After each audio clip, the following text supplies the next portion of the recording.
The ashes of dawn settled over the ruins like a second snowfall, dusting the charred skeletons of what was once a home, a life, a village. Through the frozen quiet, a lone figure moved, a ghost in the gray light. Kazuro walked the path of ghosts, each step a silent testament to the lives extinguished here. His hand rested on the hilt of his katana, a cold comfort against the biting wind. The world was a canvas of blue and gray, broken only by the memory of fire. Across the desolate scene, words materialized like a frozen breath. They said the sword was the path to honor. His journey began where his world had ended. The rhythmic scrape of a whetstone against steel became his meditation, each pass sharpening not just the blade but the edge of his grief. In the glint of the polished metal, he saw the smiling face of his wife, his daughter's laughter echoing in a sun-drenched field. These visions were his fuel, driving him across frost-covered mountains and through ancient, whispering forests. He was no longer just a man, but a vessel for a promise made to the dead. A shadow tracing a line of vengeance across the land. Nightfall brought a chilling mist that clung to an old wooden bridge, blurring the line between the physical and the spectral. There, bathed in the ethereal glow of a single lantern, sat a monk, his face a mask of serene neutrality. He spoke of a different path, a power that could answer the call of a soul steeped in hatred.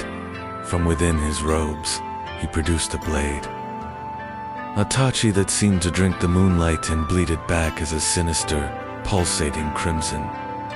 It was a cursed sword, he explained, one that fed on the wielder's rage and offered unimaginable strength in return. For a man with nothing left but vengeance, the price seemed insignificant. The fortress of Lord Hachiro stood defiant against the raging storm, a jagged tooth on the mountain's peak. Rain fell in sheets, mingling with the arrows that hailed down upon the lone attacker. But Kazuro was no longer just a man. He was the storm itself. The cursed blade in his hand sang a song of slaughter, each movement leaving a searing red trail in the dark. Guards fell before him like wheat before a scythe, their armor and flesh parting with unnatural ease. He moved with a speed that was not his own, a whirlwind of steel and fury, climbing ever higher toward the source of his pain. At the summit of the highest pagoda, with lightning splitting the sky, he found his prey. Lord Hachiro, cloaked in arrogance and the finest silk, drew his own blade, which shimmered with an eerie blue flame. The duel was a clash of elements, a violent dance between crimson lightning and cerulean fire. Steel screamed against steel, the rooftop tiles shattering under the force of their blows. Each parry and thrust was a story of betrayal and loss, a dialogue spoken in the universal language of violence. It played out against the tempestuous heavens. Exhaustion gnawed at Kazuro's bones, his mortal body screaming in protest, but the curse demanded its due.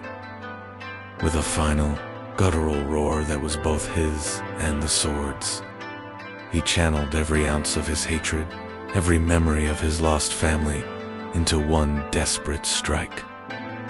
Time seemed to bend and warp as the red blade sliced through Hachiro's defenses, through the man himself.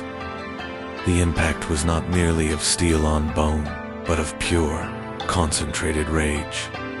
A violent explosion of crimson energy erupted from the point of contact, blasting everything on the pagoda roof into oblivion.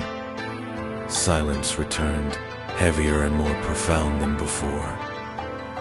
Kazuro stood alone amidst the smoldering wreckage, the rain washing the blood from his face.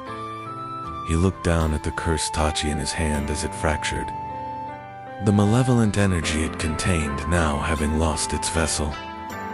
The shards fell from his grasp, his purpose fulfilled.